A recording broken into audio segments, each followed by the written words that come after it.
Шинэ хологч вафельний хайруулын таваг, галт тогооны хэрэгслүүдгээд олон шинэ тоног төхөөрөмж, бүгд найрамдах улсын хүүхдийн нөхөн сэргээх нийгэмшүүлэх төвд баярын урамсгалыг бүрдүүллээ. Энэ өдөр хүүхдүүдэд зориулсан хоол зам мастер класс зохион байгуулагдаж, тэд бүгд өөрийгөө Аз зэрэглэлийн юм шиг мэдэрч чадсан.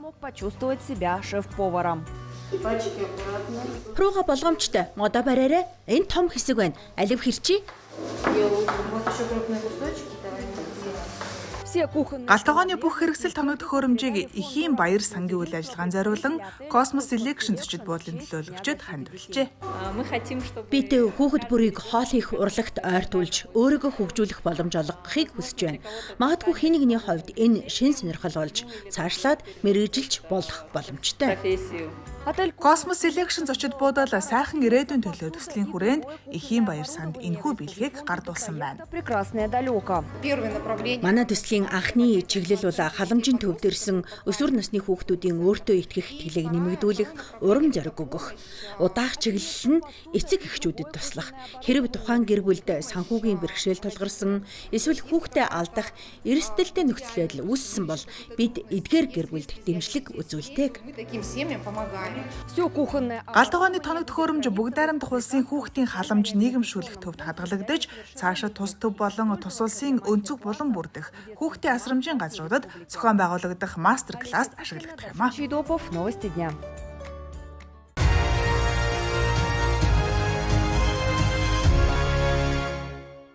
Хүүхдийн урлагийн сургуулиуд болон Мердигеевийн нэрэмжтэй хүүхдийн дүрслэх урлагийн сургуулийн сурагчдын дунд зохиогддог уралдаан энэ жил 25 дахь удаага зохион байгуулагдлаа.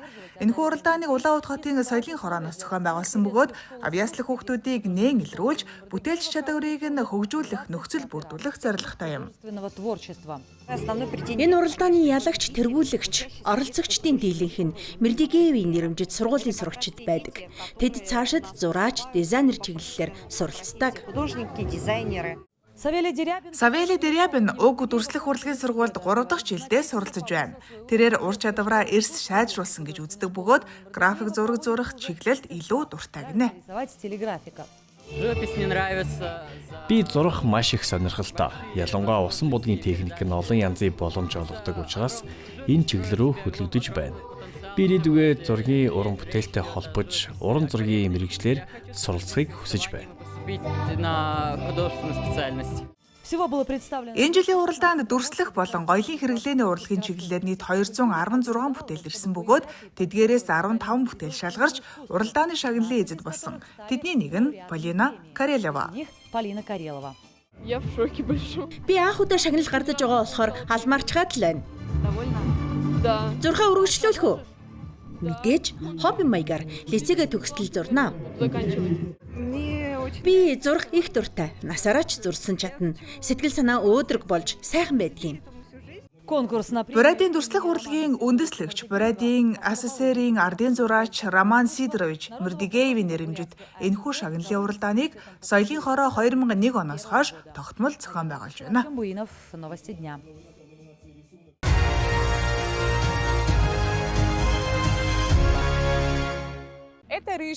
Энэ бол Рижак, тун удахгүй аврах эрен хайх тусгай ангийн гишүүн болж сураггүй алга болсон хүмүүсийг олоход тусалнаа. Ловонд тун их дуртай. Рижак болон түүний адил морь тусгай бэлтгэл сургалтад хамрагдаж байна. Эдгээр хүлгүүд сураггүй алга болсон хүмүүсийг эрен хайх шин тусгай морьт бүлгийн бүрэлдэхүүнд багтжээ.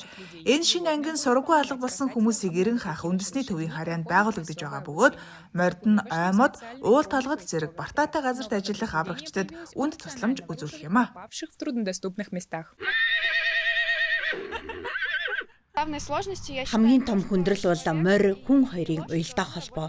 Аврагч хүн морин дээрээ мордоод тэрний хөдөлгөөн бүрийг мэдэрч сурах хэрэгтэй. Учир нь тал хэрээр явах үед сураггүй болсон хүн ухаангүй байхад эсвэл өчүүхэн ч хөдөлгөхөд тэр чимээг морь аврагчаас төрүүлж анзаарна. Морь ойлгож, ун сурахаас гадна аврагч тусгай бэлтгэлээ сайтар хангаж, морь тээвэрлэх зориултын чиргүүлж худалдаа авах шаардлагатай. Морьдыг мөн чанга дуу чимээ хэмээн харилцаа холбооны хэрэгсэл гэрэл шаржигдах хувцсанд дасгах сургалтыг явуулах хэрэгтэй.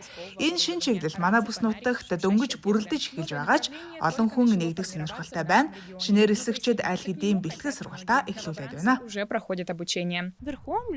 Одоогоор манад 3-4 хүн албан ёсоор морь унах боломжтой байна. Морьд маань байршлаасаа шалтгаалж харилцан адилгүй тоотой байна. Жишээ нь Пивоварихад 2-3 морь, Бурдаковкад 2, мөн Зароль Досгонд 2 морь байна. Тусгай аврагч морин бүлэгт элсэх хүсэлтэй хүн бүр үндэсний төвийн албан ёсны цахим хуудасаар дамжуулан хүсэл гаргах боломжтой юм.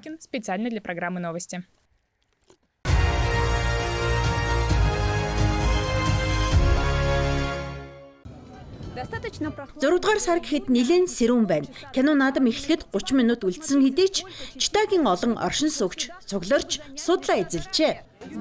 Сайн байна уу? Та яагаад энд ирэх болов? Жүжигчдийг хармаар байна. Анх удаа ирж байгаа юм бишээ. Энэ наадмыг дөрөвдөхөө үзэж байна уу да. Тун сонирхолтой үйл ажиллагаа. Дандаа дэлгэцээр харж байдаг хүмүүсээ бодитоор харах нь сайхан боломж шүү дээ. Хэнийг хүлээж байна? Гоша Куценког гол нь тэр хүн. Мэдээж хэрэг нутгийн алдартай Александр Михайловыг хүлээж байна. Бид 2 багийн би дөрүүдийг сайн мэднэ. Мэдээж хэрэг хайр сэтгэл ба тагтаа бол төгс бүтээл. Тэгвэл кино наадмын ерөнхийлөгч нутаг нэгт уран бүтээлч Александр Михайлов, эхнэр Оксана, охин Мирославагийн хамт цэцэгт хуучсан улаан хивсэн дээр хамгийн түрүүнд алхлаа. Түүнчлэн өвөр байгалийн хязгаарын захирагч Александр Осипов Гергий Валентинагийн хамтаар ирсэн байна. Хүнд нөхцөлд ор төмрийн эрсдэл өндөр цагт иймэрхүү олон улсын томоохон арга хэмжээгүйгээр бүс нутгаа төсөөлөхийн аргагүй болжээ. Энэ бол бидний амьдрал, харилцаа, өөрчлөлтийн тухай эргүүцүүлж бидээ туслах цаг үе. Бидний уламжлал, соёл энэ бүхний тулгуур байсан ирсэн. Кино наадмын хөтөлбөрийг нутагт нэгт Виктор Михайлович Шкулев оновчтой бүрдүүлсэн. Өөрийгөө эргэн харах, жинхэнэ нэгэн зорилготой эв нэгдэлтэй байх, харилцаанд туслах сэтгэлгээрөө биднийг чиглүүлж өгч байна. Өнөө цагт энэ үнэхээр хэрэгтэй юм. Наадмын улаан хивсний урсгал тасарсангүй. Зарим зочин өөр байгалийн хязгаарт хэдийнэ олонтаа ирсэн хүмүүс байна. Тэдний дунд нэрт найруулагч зохиолч Владимир Хотиненко байгаа бөгөөд энэ жилийн шүүгчдийн багийг тэр ахлана. Түүнтэй зэрэгцэн Анора хэмээх Оскарт нэр дэвшсэн кинонд тоглосон Дарья Икамасова орж ирлээ.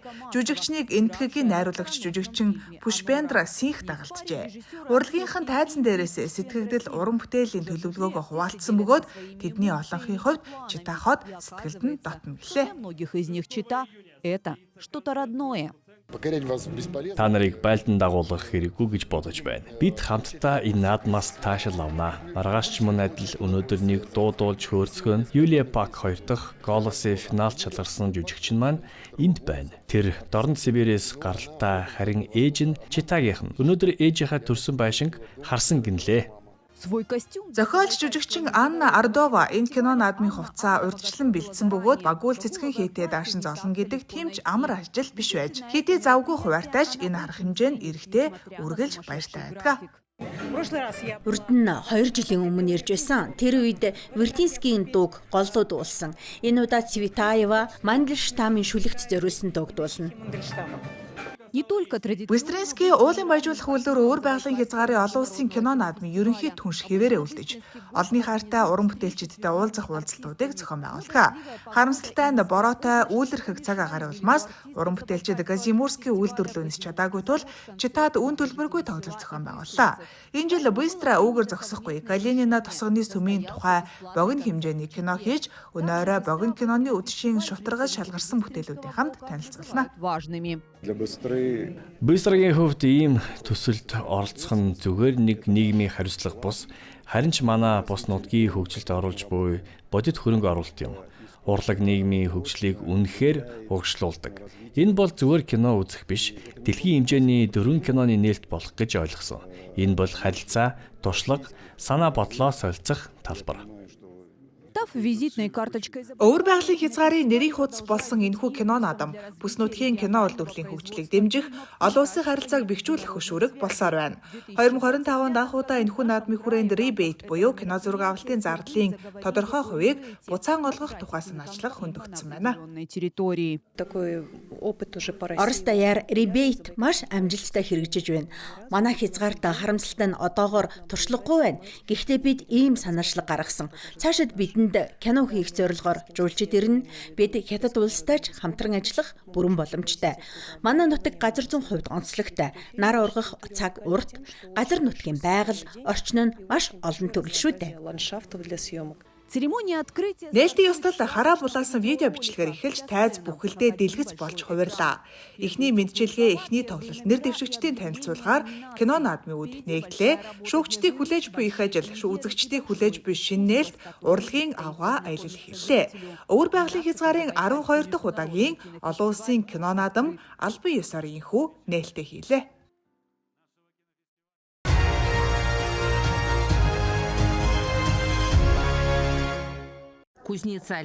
Томо тосгоны дархан Леонид Солкникс нутгийнх нар зогсохгүй Якут улс даяар танина. Тэрээр 2 жил дараалан Якутын уран гартнууд улсын уралдаанд оролцож, түүний урлангаас гарсан сүх хутгууд аль хэдийнэ Якут улсаар зогсохгүй гаднаас ч захиалагдаж эхэлжээ. Энэ жил түүнд ард түмний гар урлалын мастер цол олгосон бөгөөд тэрээр одоо албан ёсоор хүүхдүүдэд гар урлал зааж эхэлсэн байна. Хамгийн бяцхан шав болох Ксения Хмарина дөнгөж 11 настайж хүнд багжийг гаргууд эзэмшиж галаас айлгүй урлаж байна. 2-3 жилийн өмнө тах хийгээч гэж санал тавьсан юм. Хийж эхлээд надад их таалагдсан. Тах, халбаг бас сүх хийсэн. Тэр сүхээ эр цэргийн баяраар өвөөдөө бэлгэлэх гэж хийсэн байна.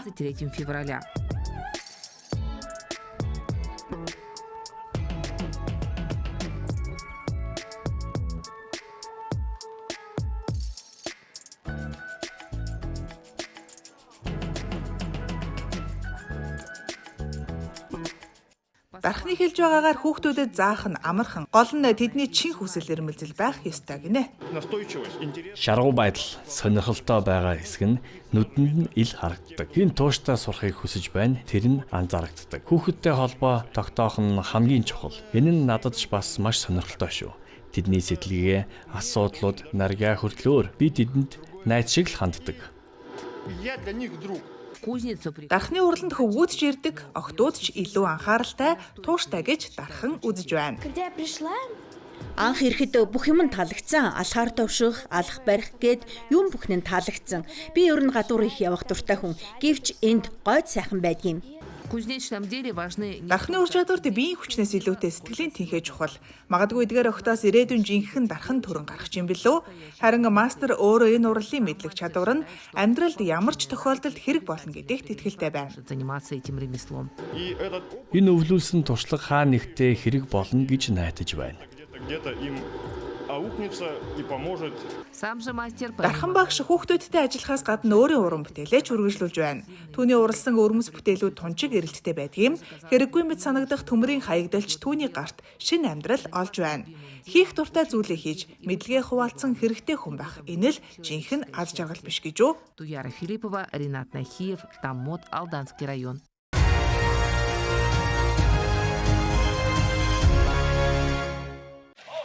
Каждый год в конце весны Жил бүр хаврын адаг сараар Хятадын өмнөд хэсгийн Дэцяо гэх жижиг хотын оршин суугчид луу завны уралдаанд оролцохоор баг бүрдүүлдэг уламжлалтай. Энэ баярын заншил үеэс үед уламжлагдан ирсэн бөгөөд түүхэн 500 гаруй жилийн өмнөөс ихтэй юм. Усны траасанд баг бүрийн хувьд жинхэнэ сорил болдог. Завин дээрээ тогтвортой байж огцон мэргэлтүүдийг хурдтай туулна гэдэг ихээхэн ур чадвар уялдаа холбоо шаарддаг. Завны урт хэсэгт суудаг бөмбөрчин залуусын хөдөлгөөнийг нэгэн хэмнэлд оруулахад хүндэт үүргийг хүлээдэг байна. Харин завны ар хэсэг сэлүүрчин өдөрдөгч банк чигээ өөрчлөн маневр хийх шаардлагатай болдог бөгөөд урт нарийн завинд энэ нь тун амаргүй юм. узких лодках весьма непросто. Луу завны уралдаан бол Дэцяо хотын иргэн бүрийн зүрх сэтгэлд байдаг зүйл. Энэ бол бидний ДНХ-д шинжилсэн уламжлал. Манай багийн зарчим бол бид удаан сэлүүрдэж байхаар завиа эвдэнэ юм. Для Майкла Харин Германаас ирсэн Майкл энэ жил анх удаа луу завны уралдаанд багийн шинэ гишүүний хуваар оролцох гэж байна. Манай багийнхан маш найрсаг ханддаг. Туслахыг хичээсэн. Гэвч ихэндээ би бараг л хэрэг болж чадаагүй. Учир нь урд нь би ийм төрлийн ачаал авч байгаагүй. Булчин өвдөж хөндүрлээд гараач бараг хөдөлгөж чаддгүй. По словам местных Орон нутгийн оршин суугчдын хэлснээр гадаадын иргэдийн оролцоо нь энэхүү хятадын уламжлалт усан баярт шинэ үнэлэмж олон улсын хэмжээний өргөн цар хүрээ өгч байгаа ажээ. Гадаадад оролцогчдын нүдээр дуу хоолой, сэтгэл зүрхээр дамжуулан луу завны уралдааны сүнс дэлхий даяар түгж байна. Энэ соёлын өвийг өвлүүлэх нь ахмад үеч бай, залууч бай, бид бүгдийн хамтдын хариуцлага юм. Би залуу сегнэнд хамаарахгүйч дараагийн удаа энэ уралдаанд оролцох залуучуудад урам зориг болгон уриалмаар байна. Үнэхээр сайхан уламжлал. Хүнд хэцүү зүйлсийг тулж бид хүчрэхэг болдог шүү дээ. Бид уралдаанд бүтлгүүхийг хүсээгүйч бүтлгүүтлээж бид зогсохгүй бүх чадлаараа тэмцэнэ. жители Дзидзао Дэцяогийн оршин суугчид луу завны уралдааныг спортын машины уралдаан дрифтч гэж нэрлэдэг. Энэ өдөр тэдний хувьд зүгээр нэг баяр бус, харин соёл түүхийн үнд зүйлдээ үнэнч гэдгээ батлах өөрийгөө сорих мөч юм. Нэг нь бүгдийн төлөө, бүгд нь нэгийн төлөө. Энэ бол тэдний ураа юм. CGTN.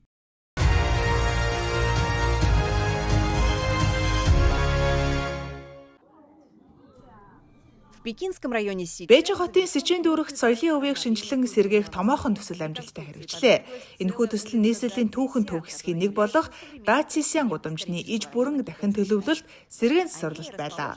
Уг гудамж нь Бээжингийн төв тэнхийлгийн дагуу орших бөгөөд Мин, Чин гүрний үеийн түүхэн барилга байгууламжууд олноор хадгалагдчихжээ. Төслийн багийн хувьд хамгийн хүндрэлтэй зүйл нь эдгээр барилга байгууламжийг анхны хэм маягаар нь буцаан сэргээх ажил байсан гэдгийг онцолж байна. Начальный вид. Бидний гол зарчим бол бүхнийг анхны байлдаанд оруулах нь явдал байсан. Бид түүхэн бичиг баримтуудыг судлах маш их цаг хугацаа, хүч хөдөлмөр зарцуулсан. Үүнд бид үндэсний төвшний өв соёлын мэргэжлүүдийг урьж оролцуулсан. Команда использовала... Багийнхан архитектурын элементүүдийг нарийн сканердж, ангилан системчлэхийн тулд дижитал технологиг ашиглажээ. Ингэснээр түүхэн их сурвалжид үндэслэн барилга байгууламжуудыг яг байгаагаар нь сэргээн босгох боломжтой болсон юм. Бид нураалт, сэргээн засвар, шинэ барилгыг зэрэг явуулсан.